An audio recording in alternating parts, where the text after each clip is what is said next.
Allô, Christa! Hey! Re-bienvenue tout le monde à notre balado Cœur en tête, deuxième épisode. Christa, faut que je te conte de quoi? Parce qu'en fait, on a parlé à l'épisode précédent de la haute sensibilité. Puis ça m'a fait penser à quelque chose que je voulais te partager. J'ai-tu déjà compté que j'avais été éducatrice pendant mes études? Non, OK. non, mais j'ai hâte d'entendre. Je travaillais comme éducatrice en CPE. Puis, faut comprendre là, que moi, quand je faisais mes études en psychologie, puis après ça en psychoéducation, j'étais une nerd de la psychologie. Ça faisait même ado, là, je lisais là-dessus. Puis, ça faisait longtemps que je tripais sur la psychologie et le développement de l'enfant. Puis, ça faisait en sorte que, tu sais, je pensais être bonne. Je pensais avoir des connaissances puis des compétences. Puis, j'ai frappé un mur en étant éducatrice en CPE parce que, à l'époque, j'avais pas les connaissances que j'ai aujourd'hui par rapport au système nerveux. Fait qu'aujourd'hui, j'interprète ce que je vivais de manière complètement différente. Mais dans ce temps-là, je faisais juste me trouver vraiment poche puis incompétente parce que, bien souvent, j'arrivais pas à mettre en place ce que je croyais qui était bon ou ce que je voulais faire. Puis maintenant, avec le recul, je comprends que dans le fond, là, c'est parce que mon système nerveux atteignait sa limite à genre 10h15. Fait que c'était pas une question de bonne volonté ou de compétence. Tu sais, c'est pas parce que je faisais pas assez d'efforts. Non! C'était parce que tu sais, dans un CPE ou dans une garderie, dans une école, faut le dire, il y en a au pied carré du stimulus. Ouais. C'est hyper surchargeant. T'as les bacs de blocs qui revirent à l'envers. T'en as 3 qui pleurent en même temps. Non, excuse-moi, 5 qui pleurent en même temps. Il y en a un qui essaie de te grimper dessus. T'en as un dans les bras parce que là, c'est le petit nouveau puis il vient de commencer. Fait que là, tu l'as tout le temps après toi. Puis là, après ça, t'as le néon qui frétille, là, qui bosse tout le temps. Puis Les corridors, Sarah, les corridors! Le vestiaire, c'est l'apocalypse, c'est le chaos dans cette affaire-là. Puis là, après ça, t'essaies de faire la causerie. Puis là, ils sont tous après toi, ils veulent tout t'embarquer dessus. Puis là, ils te rentrent les coudes dans les cuisses. Mais là, tu sais, c'est de l'amour. Fait que t'es kick pas dans le front, hein. T'es repousses pas. T'es comme, ben oui, c'est correct. C'est bien temps, les cocos, venez-vous-en, collez-vous, je vous aime toutes. Mais là, ton système nerveux, lui, il interprète ça comme des attaques, des menaces, là. Puis là, ça fait en sorte qu'à 10h15, toutes tes belles stratégies, ça prend le bord. Puis maintenant, je comprends que parce que, tu sais, dans le fond, il y a une explication neurologique à tout ça, tu sais, biologique, physiologique, là. Quand on se retrouve en surcharge, ben on perd l'accès à notre cortex préfrontal qui, lui, est le centre de contrôle du raisonnement puis de la logique. Puis, tu sais, toutes nos belles stratégies sont comme dans un petit tiroir ici, là. Inaccessible. Inaccessible. Il est barré. Inaccessible. Fait que c'est pas parce que j'étais poche, dans le fond. C'est juste parce que j'étais en super méga surcharge. Puis dans ce temps-là, j'avais pas encore, tu sais, dans l'épisode précédent, le numéro 1, j'explique que c'est quand j'ai travaillé avec une ergothérapeute, début trentaine, là, que j'ai commencé à comprendre mon système nerveux. Et parce que là, on m'a autorisé à me sentir comme ça, j'ai pu commencer à apprivoiser mes sensations puis à développer une relation avec mon système nerveux, tu sais, le comprendre puis lui donner ce qu'il a besoin. Avant ça, j'avais pas ces connaissances-là. Fait que bien évidemment que je me retrouvais là, bourrée de besoins non comblés, puis je pétais aux frettes. C'est clair. Puis quand je t'entends, ben je me vois, obviously, là, aussi, à l'intérieur de tout ça.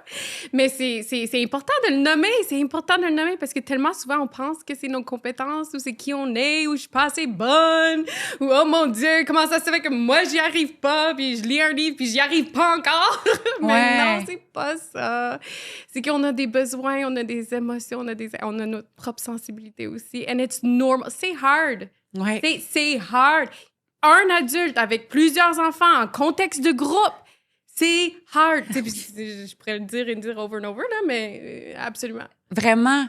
Absolument. Puis, ben, moi, je suis convaincue qu'il y a plein d'éducatrices, d'enseignants, d'intervenants, tu sais, des éducateurs en foyer de groupe. Tu sais, il y a plein de contextes, des là. enseignants Ouais. aussi. Je suis sûre qu'il y en a plein qui écoutent ça. Puis c'est comme, ben voilà comment je me sens à tous les jours. Parce que, tu sais, moi, j'ai quand même comme... Moi, à ce moment-là, je me suis dit, coudonc, c'est pas fait pour moi de travailler avec des groupes d'enfants. Je vais devenir psychoéducatrice, je vais en avoir un à la fois, puis tout va bien aller. C'est ça qui est arrivé.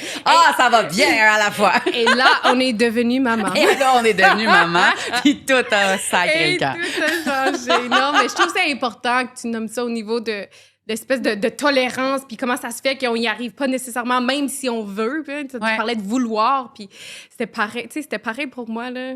Dans la première année, puis on s'en parlait encore là, hier.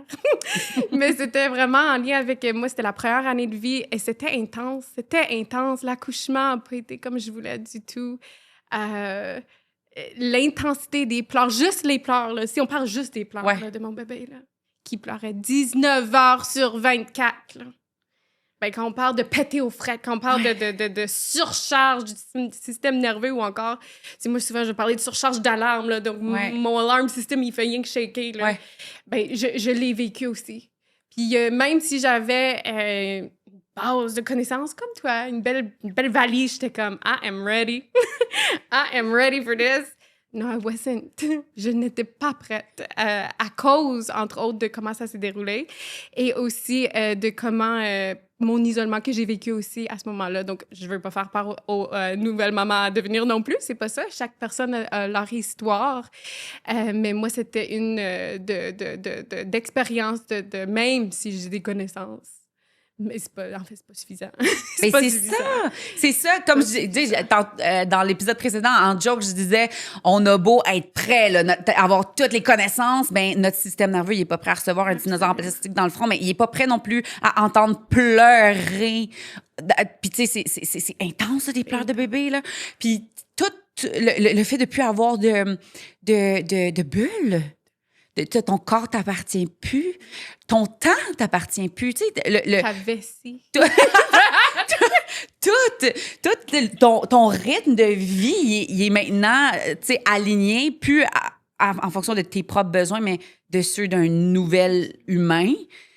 Fait qu'il y a tellement de choses, tellement d'ajustements quand on devient parent. Absolument. Ou quand on a, tu sais, je pense toujours aux enseignants, aux éducateurs, tout ça, quand on doit s'occuper là, d'un autre humain, leur job, c'est quand même d'assurer la survie de nos enfants. Là, il faut qu'ils s'occupent. Je pense aux éducatrices. Là, ils doivent assurer la survie de 8 petits humains. Là.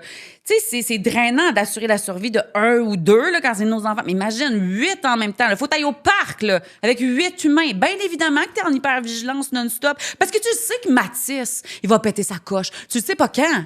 Tu sais pas où. Tu sais pas c'est qui va manger une taloche. Mais tu sais que Mathis, il va se désorganiser. Tu le sais, là. Fait que t'es comme tout le temps prêt, tout le temps, mais tout en étant bienveillante, puis éducative, puis le fun, puis en faisant toute la journée que t'as prévue. Puis c'est hyper demandant, là. C'est quelque chose. Puis aussi, plus que notre relation est forte et sécuritaire avec l'enfant ou les enfants, ben plus aussi on va les voir à leur vrai jour, c'est-à-dire qu'ils vont aussi se permettre d'exprimer les émotions qui est plus difficiles ou on va dire les émotions difficiles. Attends, je vais essayer de reformuler, mais toute la gamme d'émotions, que ça soit les plus joyeux comme les plus tristes, la colère, l'agressivité, les crises. Donc c'est tough, puis c'est ironique aussi, là, tu sais. Donc c'est sûr que même si on le savait, ça, quand on le vit, quand on a les 2 pieds dedans, c'est autre chose. Puis je pense que c'est aussi tu sais, ça a été quand même un lesson assez humbling, là, si je veux, là. Je sais pas si c'est le bon mot, là, à utiliser, mais celui qui est de dire que, tu sais quoi, tu sais, je dois le vivre. Ouais. Et je suis pas... Et quand je le vis, j'apprends aussi. J'apprends sur moi, j'apprends sur mes bibites, mes bagages, mes ci, mes ça. J'apprends sur mon enfant en même temps. Et donc, je suis en train de grandir en même temps que mon enfant aussi à l'intérieur de tout ça. Et donc, c'est aussi normal de pas être dans les interventions, on va dire, idéales, de façon constante et continue tout le temps. Maintenant, je suis pas en train de dire qu'on n'a pas un cible. Moi, pour moi, c'est super important d'avoir une cible. Une cible. Une. Si vous n'avez pas remarqué, je suis anglophone. Quoi? Fait que c'est super important d'avoir une cible. Et c'est pas à cause qu'on a une cible qu'on va y atteindre à tout coup. Puis ça là, c'est comme ça aussi, c'est développer une relation avec à comprendre quelque chose et griever ou avoir le deuil de pas toujours pouvoir y arriver. Puis ça, c'est super important. Puis je pense que c'est aussi un de nos objectifs ici, Sarah, au travers du podcast Cœur en tête. On n'est pas dans une parentalité de performance. L'idée, c'est pas juste de marteler plus de contenu, puis faites ci, puis avec 3 étapes, puis tu vas voir ton enfant, c'est sûr qu'il va écouter. Non! Vos enfants, des fois, ils vont écouter. C'est souvent, on l'espère, quand tout va bien. Mais, puis tout le monde a des saisons plus difficiles. Hein? Puis moi, ça a été la première année, entre autres. Il y a eu pas mal d'autres saisons plus difficiles après ça aussi. Mais ça a été pas mal la première saison difficile. Ouais. Puis c'est comme de venir normaliser ça. Puis encore une fois, je l'ai dit dans le premier épisode, mais c'est ce qu'on veut créer ici à travers cet espace ici, puis à travers nos autres espaces aussi. Mais l'idée que, tu sais, ça vient avec des couleurs, des saisons, des nuances, puis on n'a pas besoin d'être parfait. L'idée, c'est pas d'avoir tout le temps la bonne réponse. Combien de fois j'ai pas la bonne intervention ou les bons mots? Combien de fois je blesse mon enfant sans même le vouloir? Ouais. Et l'idée, c'est pas de ne plus jamais la blesser, ben non, mais c'est de comment est-ce que je navigue avec elle au travers de ça? Comment est-ce que je me responsabilise quand, moi-même, mon système nerveux, comme tu dirais, ou mes émotions, clairement, je les ai pas trop processées hier, fait que ça a sorti de même. Fait que de quelle façon je peux venir aux côtés d'elle actuellement pour protéger notre relation? Ben, je sais que c'est au travers de notre relation qu'elle va pouvoir se déposer et grandir au mieux. Ouais. Donc, c'est toute cette danse-là. Moi, je le vois beaucoup, là, tu sais, autour de moi, puis sur les médias sociaux, que les gens se tapent beaucoup sur la tête quand ils l'échappent, tu sais. Puis ce que j'ai envie de dire à tout le monde qui gravite autour d'un enfant, c'est que nos interventions boiteuses, là, ça en dit beaucoup plus sur l'état dans lequel on était à ce moment-là que sur nos compétences ou que, tu sais, sur nos connaissances ou même sur notre amour de l'enfant, là. Ça n'a pas rapport. C'est pas parce que je m'en fous, c'est pas parce que je veux, tu sais, volontairement la blesser, c'est pas parce que je suis poche. C'est pas ça. Absolument. C'est mon état, l'état dans lequel j'étais à ce moment-là. Fait que état, là, c'est large, là. État dans mon système nerveux, état dans ma maturité affective. À ce moment-là, là, c'était quoi son niveau, là? Moi, je vais te le dire, Christian, là, ça m'est arrivé, là, d'avoir une maturité affective d'un enfant de 4 ans devant mon enfant de 4 ans, là, tu sais, parce que j'avais été blessée. Tu sais, des fois, là...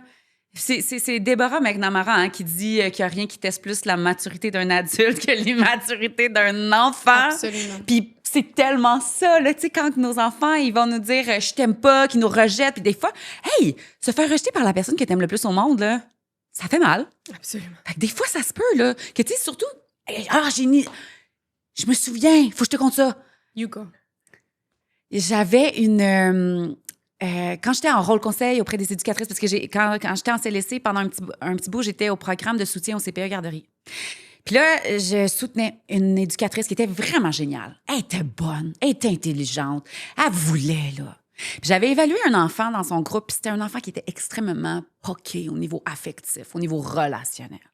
Il y avait eu beaucoup de ruptures de lien dans sa vie. Puis tu sais, ce qui ressortait de mon éval, c'est qu'il fallait que cette éducatrice-là, d'abord et avant tout, gagne le cœur de cet enfant-là. Qu'il fallait qu'elle réussisse à gagner sa confiance pour que cet enfant-là accepte de venir se déposer au sein de cette relation-là sans avoir peur d'être kické out de la relation.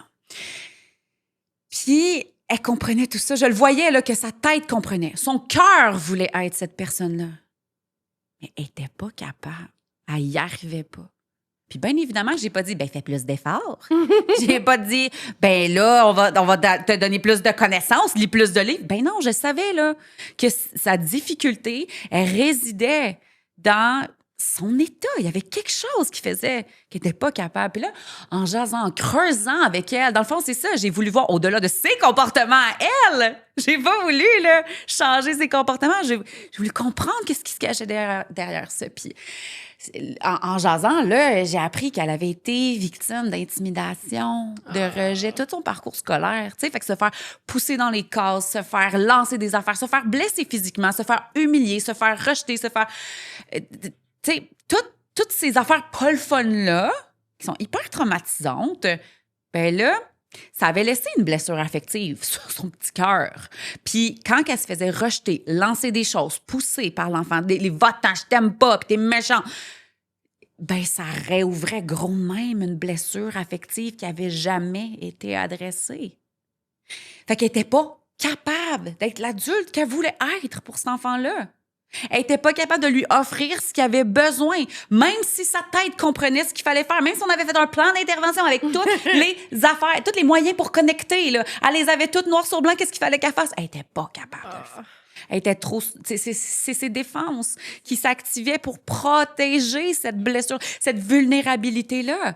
Puis là, je me souviens, elle, ça avait été cool parce que en mettant le doigt là-dessus, elle était allée consulter pour aller replonger dans cette partie-là de sa vie, tu sais, pour aller faire les points de suture sur sa blessure affective qu'elle avait besoin de faire. Puis je trouvais ça cool parce que, ben encore une fois, comme je disais à l'épisode précédent, je trouve ça super noble, moi, quand les gens disent « Hey, tu sais quoi? Je veux offrir ça à cet enfant-là. Là, il y a des bâtons dans les roues qui m'empêchent de lui offrir ça, fait que je vais aller adresser ça. » Je trouvais ça super magnifique, mais je trouvais ça extraordinaire parce que je trouvais qu'elle méritait ça, elle, comme personne. Là. D'aller apprendre à se connaître, Elle mérite d'adresser ces enjeux-là puis d'aller guérir. Elle méritait ça comme personne, là. C'est clair. C'est clair. Puis ça parle aussi de toute l'importance. Tu sais, on parle souvent justement des enfants, là, des instincts, des émotions, de la relation qui fait ressortir des choses. Mais comme tu dis, c'est chaque humain. Même quand on est plus grand, même quand on est parent, même quand on est éducateur, éducatrice, enseignant, intervenant. Puis quand on arrive à une place où on est beaucoup plus dans la réactivité que dans l'intervention qu'on souhaite quand on a bien évidemment nos points de repère, là, puis notre cible, c'est sûr qu'on doit aller adresser ce qui se passe à l'intérieur de nous, là, la santé émotionnelle. Surtout si on est sur cette voie de désir. Puis tu sais, je dis ça parce que certainement que si tu écoutes le podcast, parce que toi aussi, ça t'intéresse, et le développement de l'enfant, mais aussi le désir de continuer sur ton propre chemin. Puis on l'est tous, hein, à un niveau ou à un autre, blessé, ou on a tout notre bagage. Puis c'est ce que je dis aussi, c'est drôle, dernièrement, dans le groupe de Transformer sa pratique, dans le groupe, on parlait ensemble de... Puis il y a plusieurs mamans qui étaient là aussi, puis tu sais, cette crainte de pas vouloir... transmettre soit on va dire trauma intergénérationnel ou encore ce désir de protéger et ne pas blesser l'enfant.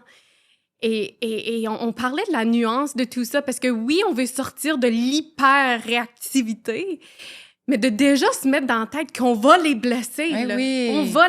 Puis ça, Mais parce oui. qu'on est humain. Ouais. Parce qu'on est... Donc, c'est pas à cause qu'on veut intentionnellement les blesser. Mais hier, j'étais en train de parler avec ma fille, puis je regardais dans les yeux, puis elle me contait son histoire, puis là, le chien a jappé, puis je regardais le chien, puis en regardant le chien, elle a senti que j'étais plus là, puis je l'écoutais plus, puis elle était vraiment blessée. Est-ce que je voulais la blesser? Non. Est-ce que j'étais dans une intervention vraiment poche non plus, mais est-ce que je l'ai blessée pareil? Oui. Oui. Donc, c'est inévitable, ça. C'est inévitable. Puis c'est aussi inévitable, là, je parle d'un petit moment où c'était non, on va dire, c'était pas intentionnel, ça partait pas de mon état émotionnel nécessairement, mais il y en a des matins d'école, là, à 7h37, puis que, bon, finalement, ça a pas été comme j'aurais voulu, puis ça part toujours de ça, hein. Même, tu sais, je parlais de ma première année de vie avec mon enfant, mais il y a bien des choses qui se sont pas passées comme j'aurais souhaité. Puis c'est ça, c'est de là notre frustration. La frustration, en fait, c'est ça. C'est quelque chose qui ne va pas comme je voulais que ça aille. Ou quelque chose que je veux et que je ne peux pas avoir. C'est de là. Puis Dieu sait que quand on se lève le matin, ça se peut qu'il y ait bien des choses déjà.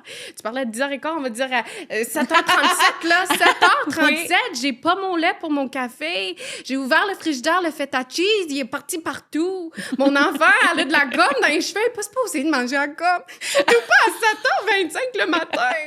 Il y a bien... Fait que ça se peut qu'à ce moment-là, j'ai haussé le ton.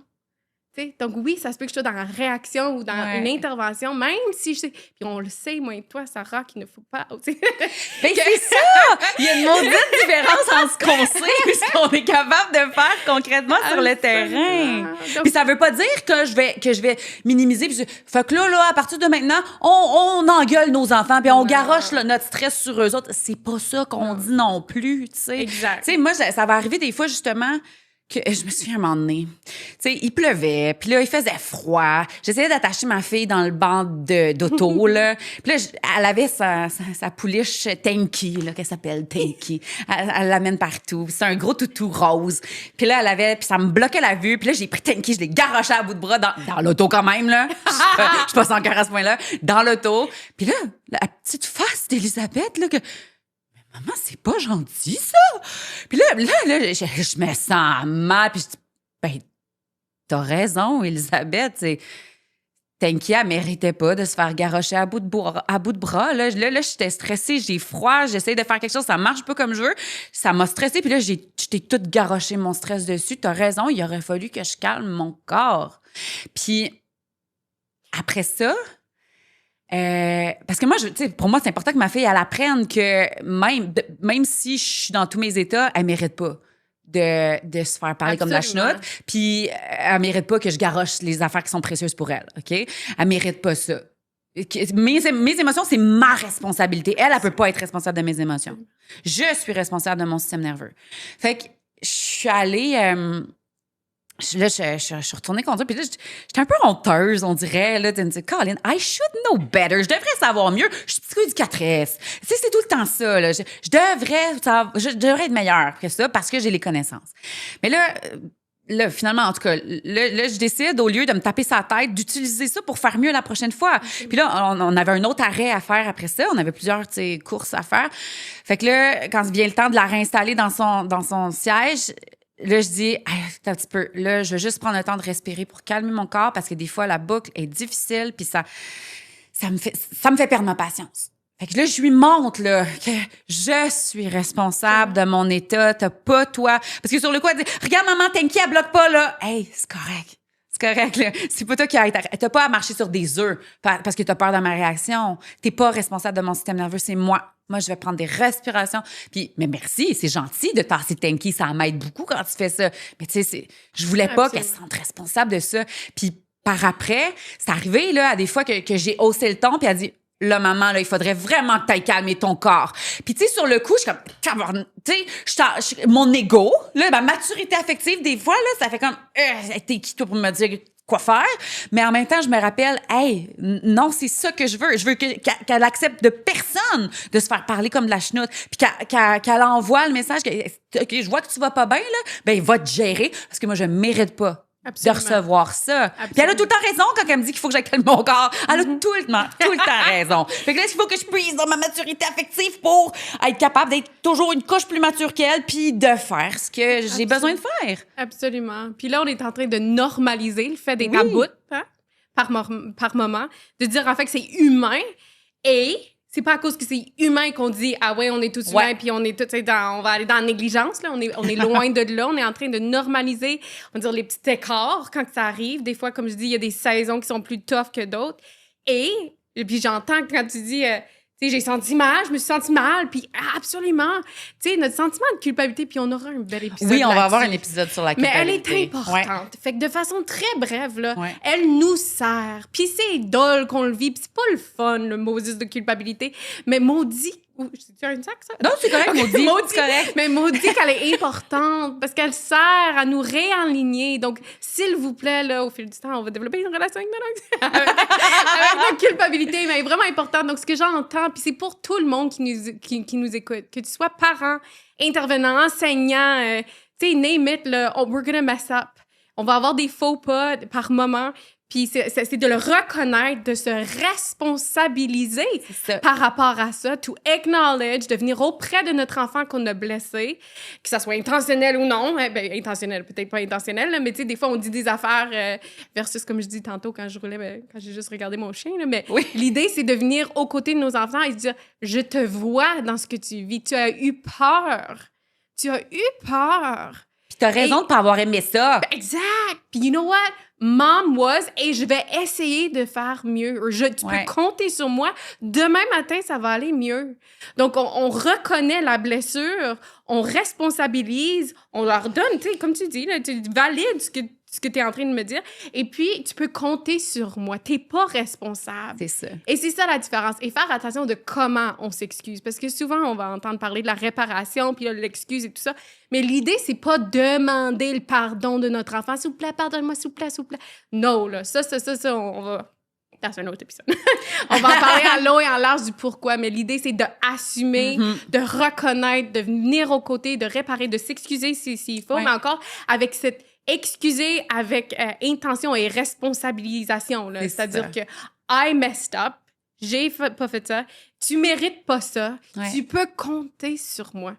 Là, ce soir, je vais arrêter mon Netflix 20 minutes à l'avance, puis je vais bien dormir, puis tu sais, comme, dans le fond, c'est de se responsabiliser. Puis je dis cet exemple-là parce que des fois, c'est dans nos habitudes, des fois, c'est notre état de santé, des fois, ça peut être santé émotionnelle comme santé physique, mais ça peut aussi être dans nos habitudes et notre hygiène de vie. Ça, c'est important de le nommer parce qu'il y a des choses sur lesquelles on a du contrôle plus rapidement, et il y a aussi d'autres saisons dans notre vie que ça peut être un peu plus...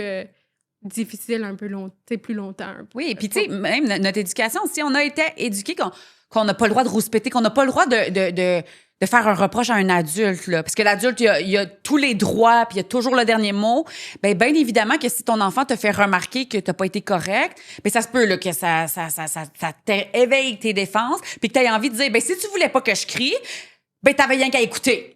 Tu sais, donc de remettre encore une fois la responsabilité sur le dos de l'enfant, alors que c'était ton système nerveux qui a pété aux frettes, là. C'est pas le comportement de l'enfant qui t'a fait réagir. C'est soit ton interprétation du comportement de l'enfant ou, ben, ton état. Tu sais? Fait que moi, je me souviens, j'avais un papa en suivi qui m'avait conté, hey, là, en fin de semaine passée, les enfants, ils étaient pas du monde. À 9h, il a fallu que je leur dise, là, tenez-vous tranquille parce que là, vous êtes sur le point d'atteindre ma limite. Puis, tu sais, c'est un papa qui avait des douleurs chroniques, qui est en arrêt de travail, il avait super mal. Fait que lui, effectivement, là, son réservoir de disponibilité, il était très limité parce qu'il tombait vite en surcharge à cause de la douleur. Puis, ben, il avait fallu que je dise, hey, je suis désolée, mais là, on va pas parler des comportements de tes enfants, là. Ils sont pas responsables de ta limite, justement. Si tu sens, toi, que tu es sur le point d'atteindre ta limite, c'est ta responsabilité de te prendre en charge puis de faire en sorte que tu retrouves la disponibilité dans ton corps, dans ton cœur, tu sais, dans... Ça, c'est quand même nouveau concept, Sarah, là, pour la majorité des gens. Nous, on en parle, ça fait des années, là. Oui. Mais que genre, qu'on est responsable nous-mêmes en tant qu'adultes et que nos enfants sont pas là pour nous, tu sais, offrir tout l'amour dont on a besoin ou offrir toutes, tu sais, les excuses ou, tu sais, que les enfants, tu sais, c'est pas... It's not about us, tu sais. Not about us. Dans la relation, c'est pas à eux d'être responsables de notre état. Exact. Et c'est drôle parce qu'autant que c'est un nouveau concept, habituellement, quand on le nomme, les gens sont comme « Ah! Je comprends. » Puis surtout quand on a été amenés nous-mêmes à être responsables des émotions de nos propres parents. Puis ça, bon, ben, à quoi ça peut ressembler? C'est, ben, si t'arrêtes pas, maman va être fâchée. Ou si t'arrêtes pas, ben là, tu me fais de la peine à maman. Ouais. Hein? Prends juste une bouchée, là. J'ai travaillé fort pour faire. Ça fait plaisir à maman. Force-toi. Ouais. Maman a une longue journée, elle est fatiguée, là. Faut que ça aille bien au dodo. Donc, tout ça, là, c'est des exemples de phrases qu'on a pu peut-être entendre en tant qu'adulte quand on était plus jeune. Auprès de nos parents, qui faisaient de leur mieux avec ce qu'ils connaissaient et ce qu'ils ont reçu dans leur éducation. Donc, l'idée, c'est pas ici de blâmer toute la génération de nos parents. C'est pas ça, hein? C'est vraiment pas ça, mais c'est encore une fois de reconnaître, d'ouvrir les yeux, de savoir de où est-ce que ça vient, ça. Quand j'ai juste envie de dire à mon enfant, ben là, avec tout ce que j'ai fait aujourd'hui, pour toi, tu peux-tu bien? Oui. Et cette envie-là, elle a le droit de monter, là. Tu sais, elle a le droit de venir dans notre tête. Maintenant, on va juste essayer de se tempérer pour que ça sorte pas de notre bouche trop souvent. Mais plus on comprend de où ça vient, plus aussi on est capable de développer une relation et de créer l'espèce de tampon qu'on souhaite pour que ça sorte pas puis que nos enfants le subissent pas ou ne subissent pas trop. Oui, parce que c'est ça va prendre du temps. Oui. Si vous êtes en train de nous écouter puis dire « Oh mon Dieu, j'ai dit ça hier, puis je dis tout le temps ça à mon enfant. » C'est OK aussi. Là, maintenant, on est ensemble en train de prendre conscience de ce que c'est, puis c'est des petits pas. Mais oui, puis comme je disais au début, si vous avez dit ça nous en dit beaucoup plus long sur votre état à ce moment-là que sur votre compétence, vos compétences parentales, votre amour, puis tout ça. Là.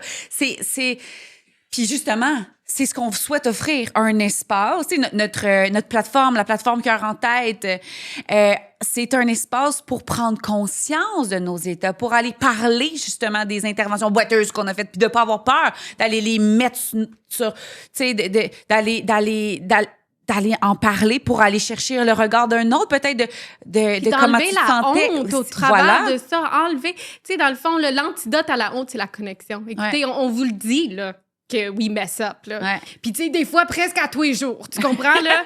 Tu sais, mon haussage de ton, il vient fort. Je suis sensible, puis je me dis, c'est ça, demain. Donc, c'est ça. Puis de dire que... Et malgré ça, je suis capable de venir aux côtés de mon enfant et je la vois grandir et fleurir. Donc, on n'a vraiment pas besoin d'être parfait. Non. On n'a vraiment pas besoin d'être Je vais le redire, la réparation, ça surpasse la perfection. Merci, Sarah. Fait que sur notre plateforme, dans le fond, on a... en fait, on a 3 paliers. On vous avait pas parlé à l'épisode numéro 1. Il y a un palier pour les parents, un palier grand public. Mais il y a un autre palier pour les intervenants, les professionnels, ceux qui ont besoin justement d'aller chercher des outils, là. Pas juste des connaissances, mais qui ont besoin d'un espace pour faire ce virage-là vers ce virage vers l'approche développementale et relationnelle. On le sait, tu sais, autant comme parents, souvent on est l'extraterrestre de la famille quand on embarque dans cette approche-là. Ben des fois, pour plusieurs professionnels, ils disent, là, je suis la seule de mon équipe, je suis la seule de mon école, de mon CLSC, je suis la seule de l'équipe qui fait ça. Les autres sont encore à faire du retrait des conséquences logique des systèmes de récompense. Puis moi, je suis plus là, je suis ailleurs, mais Caroline, je suis à contre-courant. Fait qu'en ayant cette communauté-là, ça permet justement de nous réaligner quand on sent qu'on est en train de perdre nos repères, qu'on revient dans nos vieilles pantoufles comportementales. Puis tantôt, tu as parlé de transformer sa pratique, mais eux, ils savent pas c'est quoi. Oh! Oui, t'as dit, on parlait dans le groupe de transformer sa pratique, mais eux, ils savent pas c'est quoi. Bon, ben c'est un programme d'accompagnement d'intervenants et de professionnels. Donc, c'est un petit groupe de 25 personnes. Puis l'idée, c'est vraiment justement, là, le focus est mis sur l'accompagnement et donc l'intégration des connaissances pour que ça s'actualise au travers les 9 mois. C'est sur 9 mois, comme quand on est enceinte puis on accouche. Pour que à la fin du 9 mois, on sent que réellement, on est aligné dans nos actions, dans notre élaboration du plan d'intervention en fonction d'une nouvelle approche. Quand je dis nouvelle approche, c'est parce que pour beaucoup de gens, c'est encore nouveau. C'est-à-dire qu'on va au-delà du comportement, qu'on est beaucoup plus à évaluer ou analyser la santé émotionnelle de nos enfants et des adultes et des grandes personnes qui leur entourent pour s'assurer effectivement que toutes les conditions soient mises en place pour les aider à grandir au mieux. Donc, transformer sa pratique, c'est 25 personnes en groupe, en petit groupe. On a une place d'échange, forum, on a des Q&A, on a des rencontres planifiées. Il y a l'accès à toute la librairie de formation, des PDF, contenus, des workbooks. Guys, il y a outils. C'est dur d'avoir plus complexe que ça. Fait que dans le fond, c'est ça, c'est...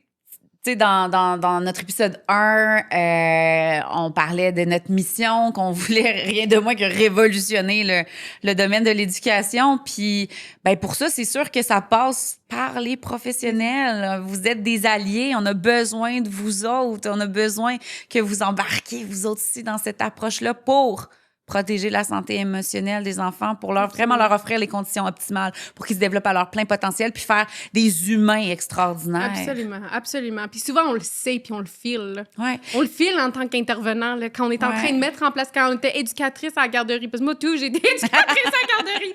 Puis que là, j'essayais des choses puis que je voyais d'autres personnes essayer des choses, puis ça fonctionne pas, ça fonctionne. Voyons, je veux juste qu'il écoute.